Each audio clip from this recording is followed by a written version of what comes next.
So in this video, as I talk, I'm going to pop pictures up on the screen of me in a bikini, just so you can see my figure over the last few months. So you can see that that is how I am. You will see that maybe you can see, I don't know if you can tell from the photographs, my weight fluctuates a bit. My weight will go up by 2, 3, sometimes even 4 kilograms. What is that, like 8.8 pounds? I never ever stress though, because I know that weight fluctuations are normal. They're normal based on what I'm eating, how much training I've done, how much liquid I've had, how much fiber, how much sleep, how much blah, blah, blah. So I don't worry too much about weight fluctuations. If I hit close to 55 kilograms, then I know I need to rein it in, because ideally for me, I feel best at around 51, 52 kilograms. That's when I feel like I look lean, but not too lean. I feel like I have energy. I feel just overall good. So in the photographs, my weight is somewhere from 51, 52, 53, 54 kilograms, in that range. So as I speak, those pictures will be coming up on the screen. And now I just want to say, before I continue with this video, for those of you who are new here, I have competed in bikini competitions, which means that in a bodybuilding show, there's a bikini division. I've done 4 of those, very local, very small. I've never tried to sort of go overseas. I haven't taken it that seriously. I always did them for fun, for a challenge, but that is where so much of my knowledge with fat loss and dieting and nutrition and training comes from. I've worked with or under 5 different coaches for the various competitions. And I did one of the competitions keto. It was my worst competition, I must say. I didn't look my best, but I have learned so much over the years of training and dieting and just in general being interested in being fit, active, and healthy. I'm so interested in all this stuff that I took it upon myself 4 years ago. I got 2 diplomas in personal training online just to cement my knowledge in all of this stuff. And I'm constantly reading nutrition books. I've read Peter Attia's Outlive. I've read Herman Ponce's Burn. I've read Grain Brain. I've read countless. I can't even think of every nutrition book that's come out. I've read it. I'm reading Lisa Mosconi's Brain Food book right now. I'm always interested in hearing what the experts have to say, what the scientists have to say. And then I always try and assimilate that knowledge. For me, what is the overall big picture? What are the things that all the experts agree upon? What do they all have in common? What are the things that we should all be doing, regardless of if you are low carb or high carb, or if you're a runner, if you're sedentary? So I always try to keep those kinds of things in the back of my mind anyway. And my overarching theme for myself, for my body, for my life is, if I'm going to do this thing, is it healthy long term? Is it going to benefit me? Because I don't want to do a diet that is not sustainable long term, that's going to crash my hormones, be bad for my health, be bad for my mental state, so even when I do competitions and I step up on stage, I always try and do them with a balanced mindset as far as possible. Obviously, when you go deep into a diet and you are shredding fat, you have your days when you don't feel optimal maybe, but I've never taken it to an extreme. I've never taken like these chemical fat burners. What are they? There's a word for it. What is it called? Anyway, there's a fat burner that a lot of the competitors take. I've always done it naturally, just through diet and exercise. So currently, I'm 46. Yes, I am a mother. I'm a mother to a 15-year-old, and I maintain my figure. And now I'm not saying I'm in the best shape ever. There are many women who are in better shape than me. But I will say I think I've maintained a decent, healthy body weight. So let me start off by saying that I do think if you are able to maintain a stable, reasonable body weight where you're not gaining and losing huge amounts of weight throughout your lifetime, personally, I think that is healthier. If you have a lot of weight to lose, I also think it's healthy to get down to a better body weight for your general health. They say that women, to be healthy, should be between 20 to 30% body fat. Athletes can be down to around 15% body fat. So it is different for a female athlete. And I would say don't drop below 13% body fat for a woman. You do need more body fat than a man. We do. We need it for hormonal health. And I think for most women who are not competing, we should aim for around 20% body fat. So let me just get that out the way. If your body fat is going over 40%, I'm guessing you may run into some health problems and health issues. This is not a judgment on who you are. You are the same person, whether you have 50% body fat or 20% body fat, but your health does change based on how much body fat you have. Your blood pressure may go up. You may have a higher risk of diabetes. Your blood sugar may be out of control. There are things that you need to look out for, but that is up to you.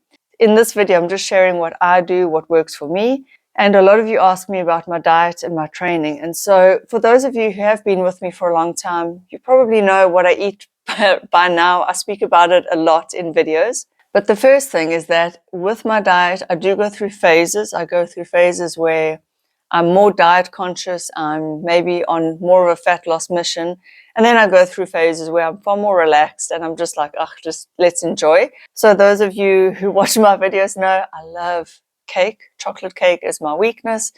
I do enjoy pizza. I do enjoy pasta. But when I'm being healthy and good, I do track my calories. I use a food tracking app. I use one called Fat Secret just because it's free, it's easy, I'm used to it.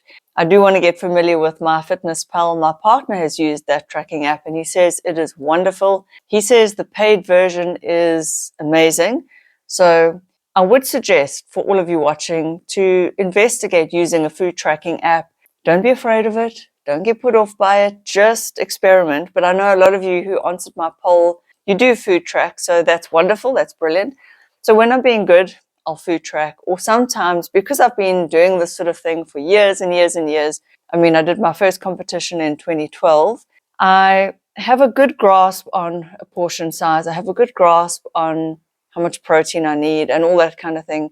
And even when I'm not tracking and when I'm just like letting it hang out, I'm very in tune with my body and what feels right and without overeaten. So I would say in general, even when I let go with food, I never fully let go. Sometimes I do binge. I've made that video and I will link to that video in the description box below. I'm human, I'm normal, I do binge, but I do exercise consistently and regularly. And I do believe that that helps manage the effects of the binge eating. I'm trying not to binge anymore since I became aware of it. So when I'm being good, I'll have something like oats and eggs for breakfast. I average 2 to 3 cups of coffee a day. I'm trying to bring that down. I'll have tea as well, but on average, I'll do like 5 hot beverages. It could be tea, coffee, hot chocolate. I'll have my oats and eggs in the morning, or maybe yogurt with chia seeds, or protein, like a scoop of whey protein powder with something like some kind of a carb with it. It really does change. I like variety a lot, so I try not to stick to the same thing every day. It could be a piece of toast with 2 poached eggs. It could be almost anything, but it's a small enough portion. But I tend to not skip breakfast because I do train in the mornings. I have trained fasted. I don't like it. So just through experience, I do like to eat something before I go and train. There's always protein in the morning when I eat because I have discovered that protein keeps me feeling fuller for longer. It's good to get those amino acids in before I train. And then when I come home after training, I will have some kind of a small snack. It could be a little piece of chicken breast. It could be a piece of fruit and a coffee. It could be a handful of nuts. It could be a scoop of whey protein powder. It could be anything like that. And then lunch, I will generally have, let's say, the classic one would be a chicken breast, some rice, and broccoli or other veggies. It could be leftover supper. It could be some leftover lentils and barley. It could be a chicken mayonnaise sandwich, which is something I really love. So if I'm not trying to be super healthy, I'll do something like that. It could be a McDonald's burger, although generally we would do that for supper, but could be anything. Supper, again, could be quite varied.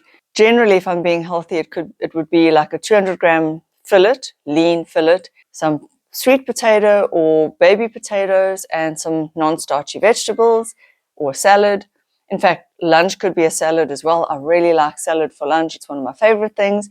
Now, sometimes in that lunch salad, there's not enough carbs. You could add some carbs if you wanted to. when I track my food, I can see whether the carbs are too low for the day or whether they're enough. If I'm tracking and being good, on average, I'm getting 100 grams of protein a day, 100 to 120 grams of carbs. The remaining calories come from fats, probably around 50 to 60 grams of fats in a day. That would be like a good average daily macro breakdown for me. When I'm just letting it all hang out, it could be anything.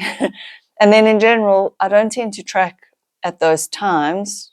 I probably should, just out of curiosity, but I do always allow myself a square of Lindt dark chocolate every day. And I have, when I'm not tracking, when I'm not being good, I'll have some cake. I love toasted chicken mayonnaise. I do like pizza. I do enjoy pasta. We may go out to a restaurant and I'll order, honestly, whatever I feel like. But my main overarching principle is, in general, to never go to bed stuffed. If I'm going to have more calories, I'll try and do it earlier on in the day. It doesn't always work out. It's not always perfect. What I am doing lately, again, for those of you that watch my videos regularly, you will know that I have recently cut out alcohol. Alcohol is one thing that I do think can be quite detrimental to our weight loss efforts. For me, I was never a huge drinker, never a problem drinker, more of a social drinker. I would go out on weekends, have a few, and then those few do add up. What I found for me is that those few always led me to be eating really badly the night of or the day after. And so I've just decided to cut it out completely. So that currently is helping me with my weight maintenance as well. But you can have alcohol and maintain your body weight. I mean, it's not to say that you can't. I've only recently given up alcohol, although I have been experimenting with long periods of not having. My weight definitely fluctuates based on what I eat and how much of it I eat. And so I can say for sure, when I'm being good, and I don't like that word, but when I'm being better with my diet, hitting my protein goals, eating more vegetables, fruits, whole grains, eating cleaner, healthier, more unprocessed foods, I look better, I feel better, and my weight is far more easily maintained. When I'm just letting it all hang out, then I feel like I look softer.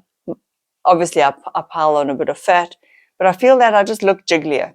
So I do think diet is key. It's crucial. That's why I'm speaking about diet first. The other thing I do that's very important to me in my life is my fitness, my training. And on average, now it does fluctuate again, it changes, I go through phases, but on average, I do 5 days a week of weight training. And what I will do is I will do a body split. So I'll do, let's say, legs on a Monday, and I might focus more on my glutes or the back of my legs. Then I'll do, let's say, shoulders and abs on a Tuesday. I could do back on a Wednesday, back and biceps. And then I could do probably chest and triceps and abs again on Thursday, and maybe legs with a bit of quad focus on a Friday. So that is kind of how I would split it up. Sometimes I switch the days around. Sometimes I'll do periods where I train heavier. Sometimes I'll do periods where I train higher reps and lighter. There's also periods where I might weight train 4 days a week and I'll run 2 days a week, or periods where I run 3 days a week and I just get in 2 days of weight training or 3 days of weight training.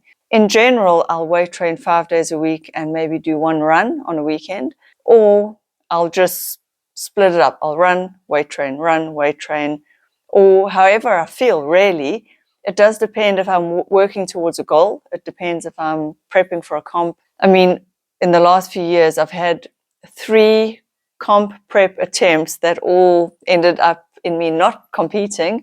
So with age, it does get harder. I'm not going to lie. It does get harder. It gets harder to look super firm. It gets harder because with age, your skin is looser, your muscles are more wobbly, everything is more wobbly. Your actual areas on your body where you hold fat, to me at least, in my humble opinion, looks more cellulite with age. So up until 40, even if I gained a bit of fat, it still looked firm. Now, the little bit of fat I'm gaining, obviously in the light, it does depend on the light, it looks more cottage cheesy, and it's just a fact. So if I get up on stage now, I personally feel it will be harder for me to look as firm and I will look flabbier. It's just a fact of life because I'm not willing to go down the steroid route. Oh, which brings me to another important piece of my puzzle for me. A lot of you may or may not know, but I am on HRT. So I haven't spoken about HRT for a while now because I feel like it's sorted. I've made so many videos on HRT. In fact, I will link to that whole playlist on HRT in the description box below. But I am on Femi Gel, which is estradiol gel, you can see there. I take 2 pumps every day, and I've been doing this for, I think, over a year now. I love it. I have no more perimenopausal symptoms. Thank you to the estrogel. And I am working with a doctor on this, and I'm on half a pump of, this is female dosed testo gel. Even though the dosage says 1 pump, I'm on half a pump because for me, 1 pump pushes my testosterone up too high, slightly over the limit, and I just don't want any androgenic side effects. So for me, I just keep my testosterone in range. The reason I do this is because I have tested multiple times. You can watch all those videos, as I say, in that playlist, where my testosterone, it's just low. I don't know why. It is what it is. And then I am also on thyroid medication. I'm on a very, very, very low dose. When I went to the doctor, this is the guy who's put me on the thyroid medication. And again, I have made videos on my thyroid journey. My thyroid range has always been just on the edge of being too low. So although I'm in range, I'm kind of in range, kind of not, depending on which lab you go to be honest. So he's put me on a very low dose of tetroxin, which is the T3, and he's put me on L-troxin, the T4, and we just monitor it.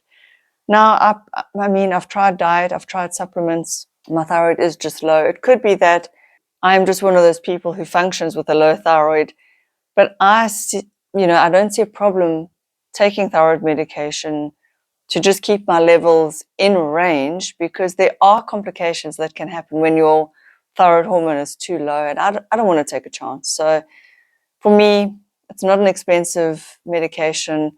I really don't feel a difference, but I feel I'd rather have all my levels in range so that I'm functioning optimally. And at first, when I went on the thyroid medication, I was thinking, like, what's wrong with me? Why is my thyroid low? And I was all like worried about my body and why is it like letting me down, basically, until I realized that, shit happens.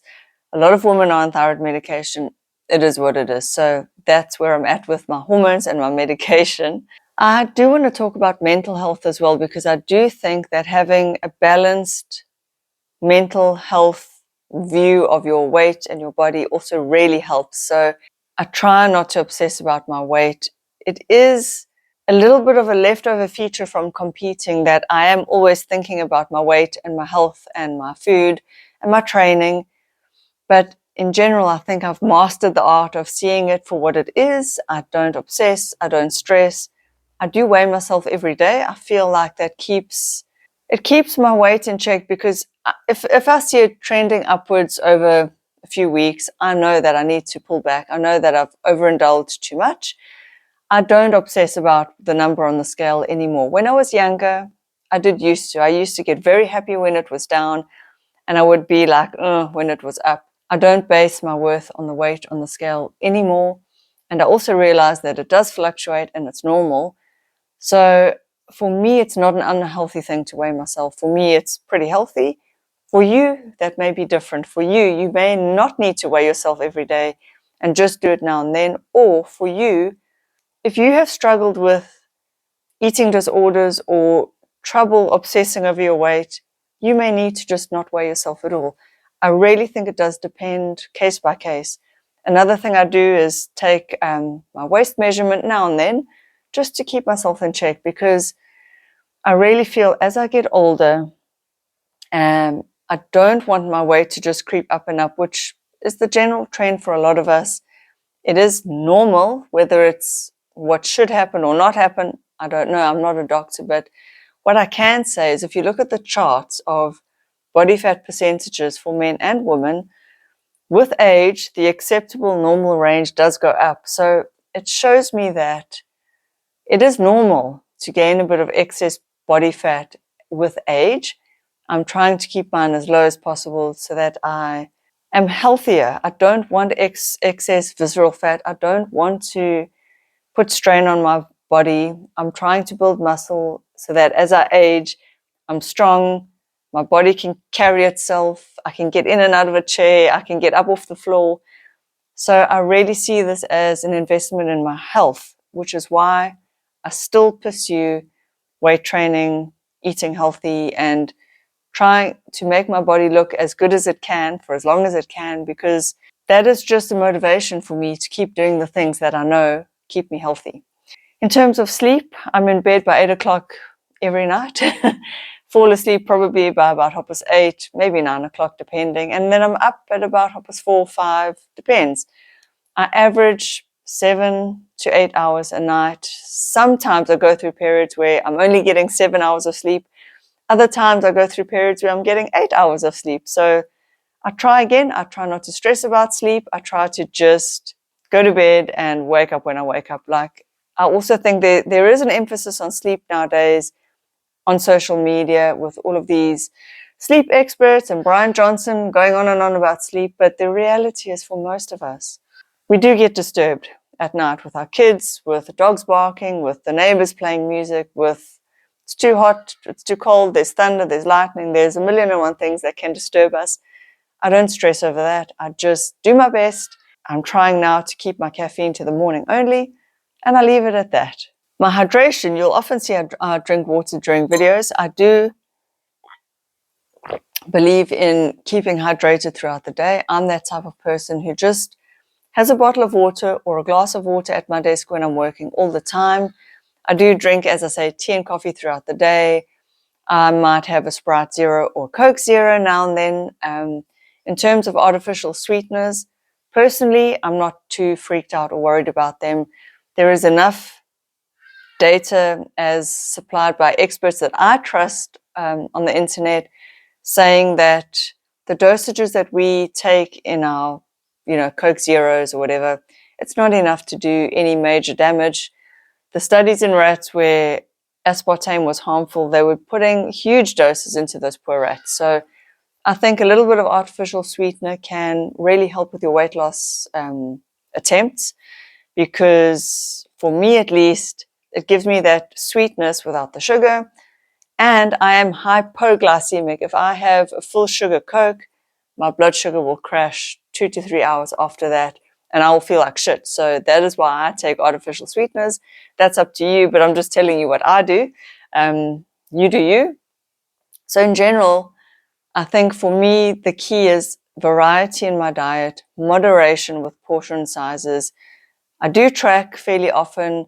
I do have a lot of diet knowledge, and I train consistently. Yes, there are periods of time when I don't train, either when I'm sick, when I can't, when I'm just over it. But throughout the last 12 to 13 years, on average, the basic average is that I train 5 days a week, maybe 6, and I try and be careful with my diet. So that is how I maintain my figure roughly to the same proportions throughout, year after year. And I'm pretty consistent with that. The other thing is I'm trying this year to really be mindful of meditation, stress control, stress management. I do think that helps as well. And I think if you are struggling with your weight, you do need to look at the whole thing holistically. Try your best to incorporate some deep breathing, or even if it's just 5 minutes of closing your eyes and just being mindful. I think being mindful is such a key component to weight management that's not often talked about. The diet and the exercise, we all talk about it endlessly, but being mindful, how am I feeling? How's my body feeling? Am I truly hungry, or is this a craving? When you eat, be mindful, enjoy every mouthful. It's so hard to do in this busy, busy world. I'm trying my best. It's not always easy, but I am trying. And I encourage you to do the same. So mindfulness is something that, I'm trying to really incorporate that this year.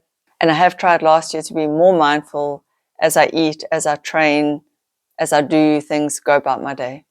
So in a nutshell, that's it. That's how I maintain my figure and my body weight. So I hope that helps you. You can just basically do the same things in your life. But of course, your body is different to mine. You may be shorter, you may be taller, you may have bigger muscles, you may have skinnier legs. We all have different body shapes. So to look at somebody else and try and, get their body, it's not going to work. You need to look at somebody who has a similar body type and shape to yours, and then see if you can kind of do roughly what they do. But always remember, your body is your body. It's unique to you. So you might be somebody who is more muscular. You might be somebody who is naturally taller and skinnier. So just find the best way for you. I think by now you probably know your body quite well anyway. So maybe you've just gleaned a few tips, or you've just heard things that confirm what you are already doing. And I just want to end off with a joke, because my aunt, who watches my videos, my step aunt, says that I'm always so serious in my videos. And she's right. I am a serious person. I'm not funny. But I have a brilliant joke for you guys. I have been on a diet for the past month and I lost 30 days. I hope you enjoyed that joke. I hope you enjoyed this video, and I will see you guys in the next video. And coming up on the screen now is a video that YouTube thinks you should watch after this one.